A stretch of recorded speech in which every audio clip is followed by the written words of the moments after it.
about the Straight Outta Compton movie? What did you think about it? I thought it was dope because they had their music in it. Yeah. And, you know, I thought it was really insightful. And I thought it was really entertaining. And I thought it made a, like a win for them is a win for us. You know what I mean? Right. Like the bigger that movie gets, the more it'll be appealing to do other movies like that. There hasn't been any violence in any of the theaters. No violence. You know what I'm saying? And it shows how the evolution of the consumer. And the turnouts have been big. They have because 100 and something million right now. That's crazy. Yeah, 2 weekends.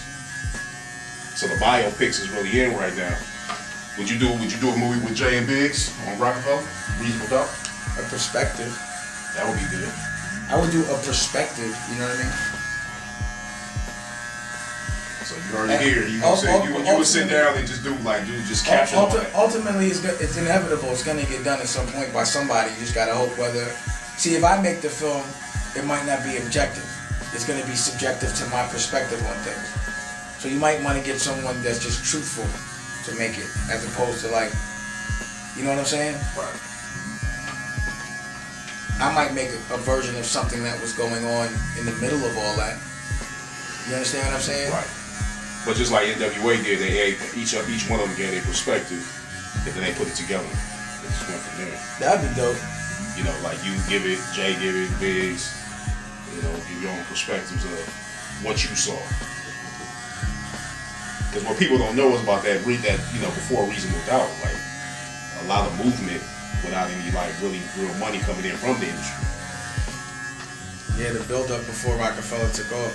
Yeah, so like to show that would be a big deal. We'll see, man. It depends on what's inspiring me at the time.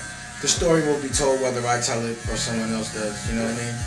Right. If you're asking me would I give my perspective on it, at some point if I'm inspired, if I feel like it, if I feel like dealing with that, luggage, you know what I mean? I'm just very inspired by what's going on presently in my life. Right. You know what I'm saying? Like DD 172 was a lot of fun, and to me just as impactful and important for the millennial generation. You know? Yeah.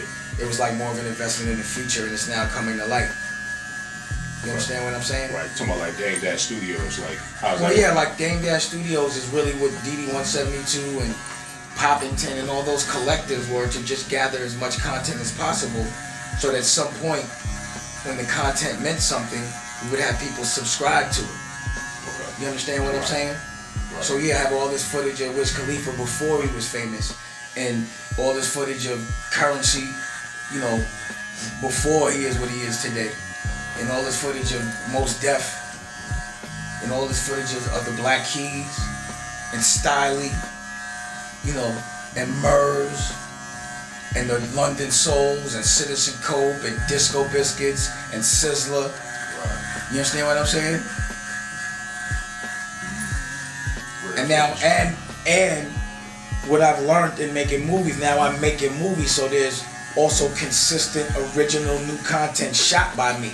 Okay. Because I've invested in getting the right equipment so that I could shoot it.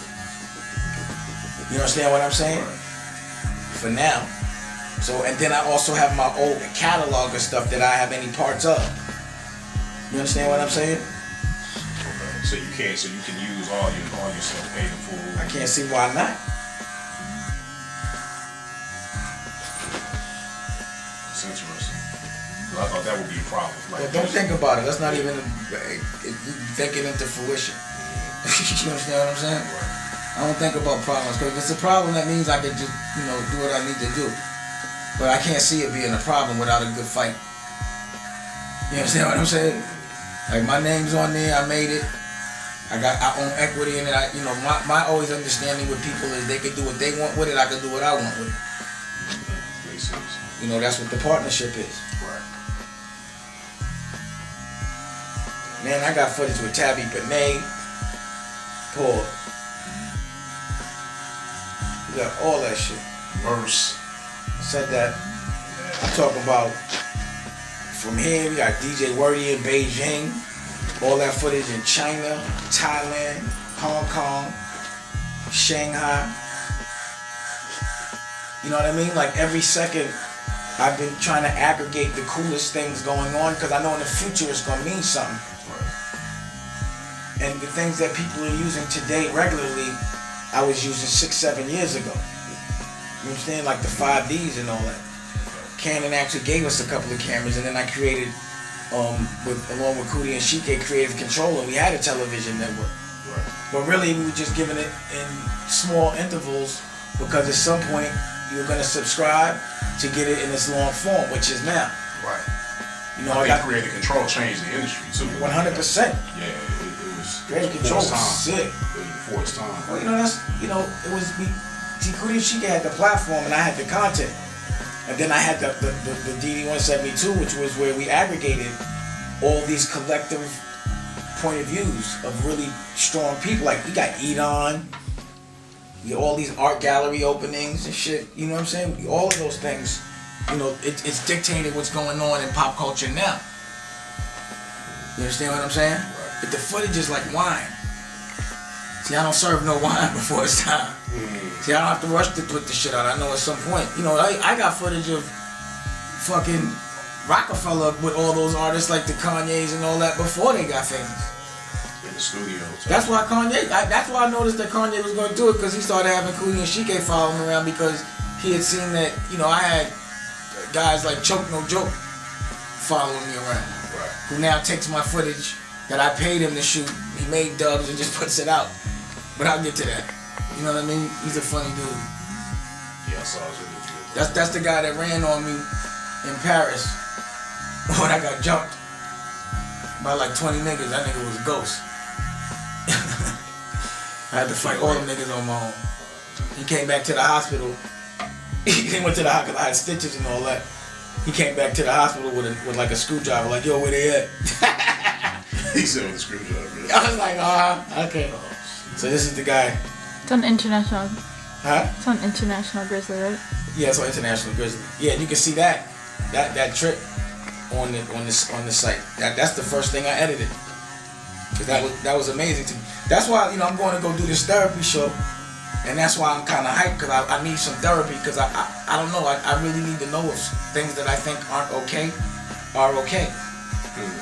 And if it is, I would really love to understand that perspective. And I don't even mind publicly learning it. You know what I'm saying? But it all comes from a place of love. It's just I want to have an understanding with my people. I'd rather work with my people than fight them. You understand what I'm saying? Right. I'm a peaceful warrior.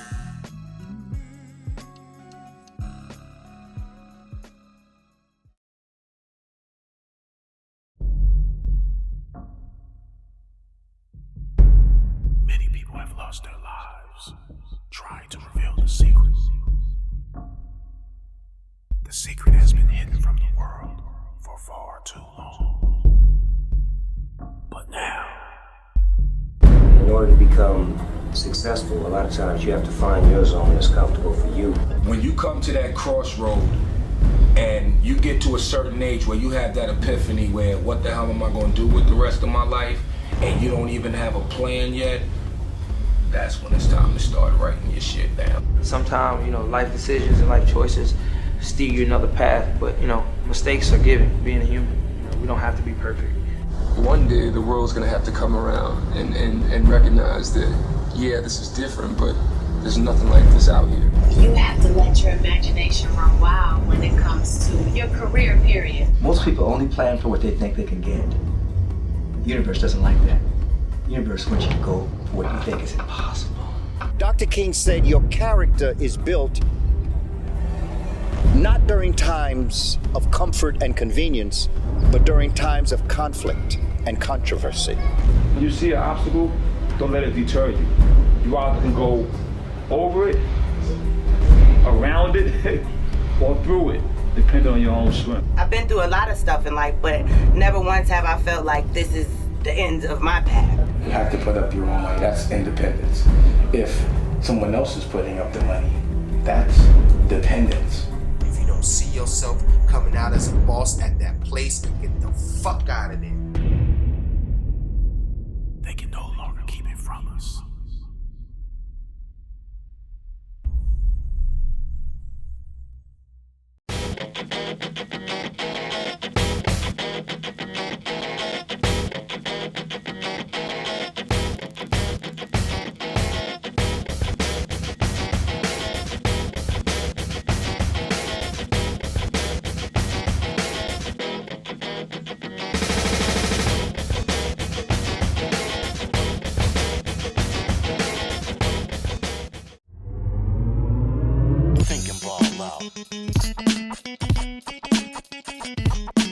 Think and ball out.